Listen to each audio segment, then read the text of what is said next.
Hello, aviation nerds. I mean, you have to be in order to get anything to get off the ground. You know, it it's quite the occasion right now in that it's my birthday, and I just watched this video about what's it whatever it is, you Alaskan guys, whatever, trying to revive a dead aircraft, basically, the Courier, right? And how challenging that really is. And if there really is just the two of you, holy shit, man. Holy shit. You know, my heart goes out to you. It really does. Um, the same with like Dark Arrow, if you haven't heard about them.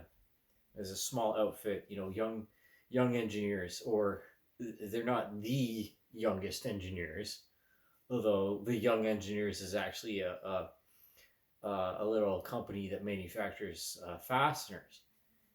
And even little things like fasteners make the difference between something that flies and something that doesn't, doesn't, blah, blah.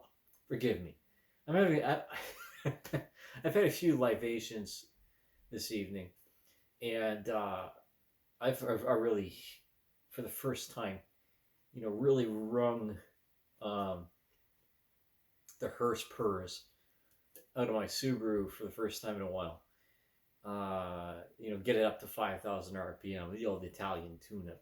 But what I'm really getting at here is that every little piece matters, and I understand the challenges for which you guys are facing, which you want 100% compliance in every single piece, every single component. So, say if and when you have to replace something in the middle of butt fuck nowhere, you can have something flown in by a very courteous and a generous person and not have to repair your aircraft with duct tape. That's a real story, by the way. And I remember that from school, in which one of my instructors was showing this case of which a bush pilot had left, I think it was a cooler or something like that, with food inside, and the bear went up to the aircraft. I think it was a Super Cub, and tore all of the covering off of the aircraft to get at the cooler, and of course to consume and eat whatever was in the cooler, probably some steaks, or some moose jerky, whatever it is you guys eat up there. And it's only logical that I would watch something from Veritasium right after this, and they're talking about the most dangerous building in Manhattan.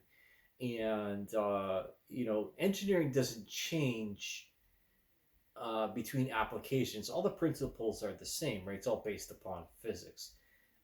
So again, what I'm getting down to here is that you have to put the work in. You have to put the work in, and there's so much knowledge that is lost, as these two gentlemen was just watching, of course, the Courier aircraft, in which the tribal knowledge is lost and how much was hand done. And this goes back to, I'll shout out to AVE here, in which so much of our civilization is built on the shoulders of giants, and they didn't have shit. They didn't have a fucking pot to piss in. They didn't have Katya. They didn't have this computer aided design. They didn't have this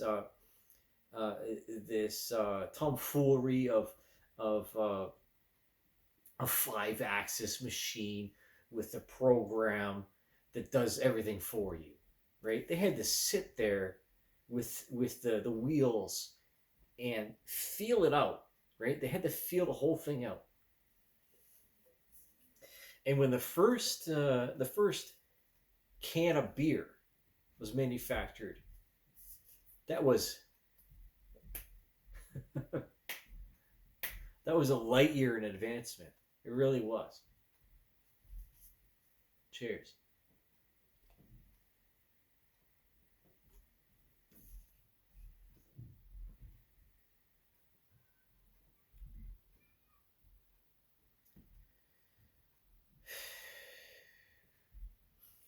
They say a wing is a bridge. It's an upside down bridge.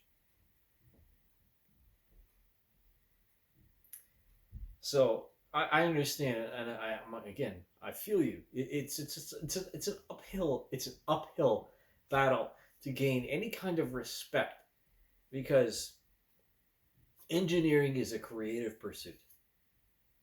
It's a creative output, an outlet.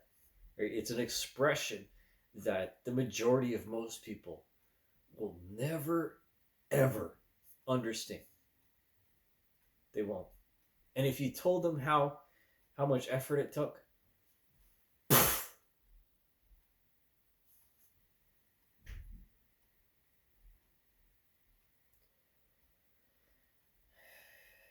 it frustrates me. It really does.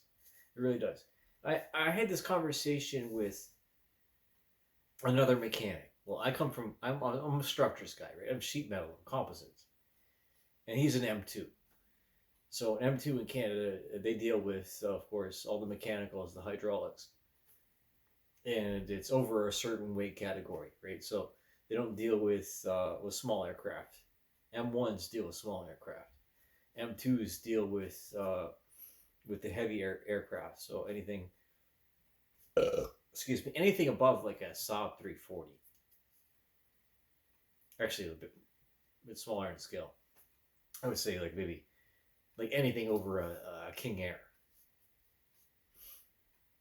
And he was telling, and we were having this conversation. It was getting a little bit heated, and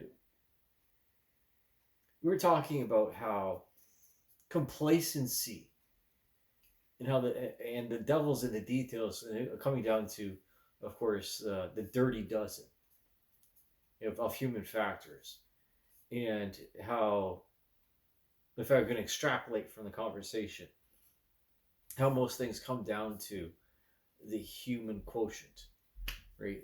The question of ourselves. What do we feel is possible to accomplish?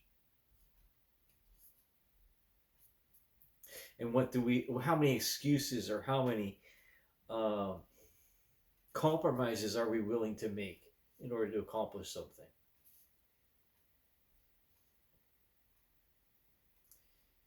Again, I'm going to use a beer can, right? It's amazing. A beer can is fucking amazing. You know, to have this thing formed out of a single piece of aluminum and then capped and crimped, and then having even this second piece stamped, and the tab manufactured in the least number of processes as possible. Now, as a contractor, you're always fighting for respect, right? Because I'm on my own. I don't have an army of people behind me. I don't have a safety net. I don't have the privilege of claiming employment insurance.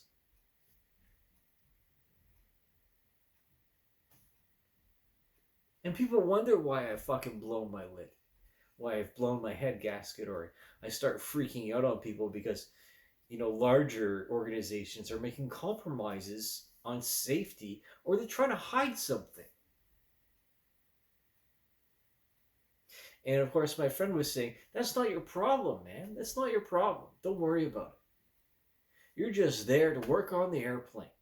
Put your blinders on, take your money, work on the airplane, do what you're supposed to do, sign on the dotted line, and get the fuck out. But it ain't like that. I don't like that mentality. I really don't. That's the exact reason why a company like Engine-fucking-eer failed, because it's systemic. It's from as is above, so it's below.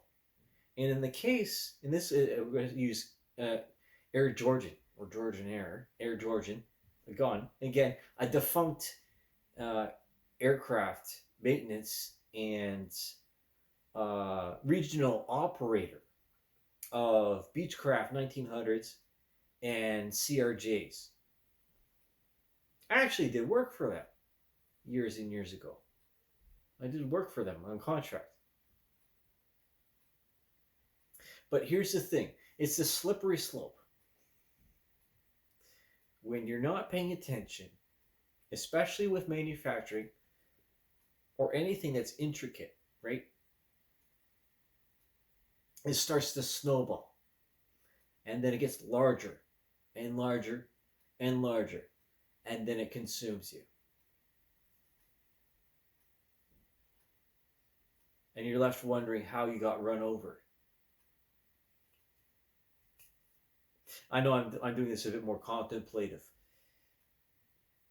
But this is what drives me fucking mental. Is that larger organizations, not larger organizations, but governmental mechanisms, say like Transport Canada, allowed this to keep happening.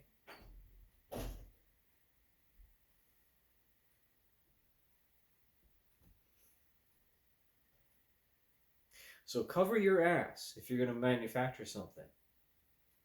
Another superlative. An aircraft doesn't fly without its paperwork.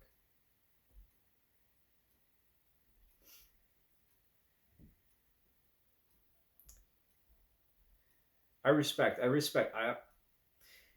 take on a project like that, to revive a dead aircraft, I don't know, from 75 years ago.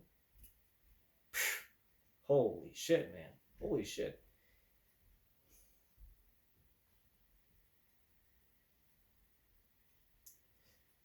That's all I have to say for now. I think I've said everything that needs to be said.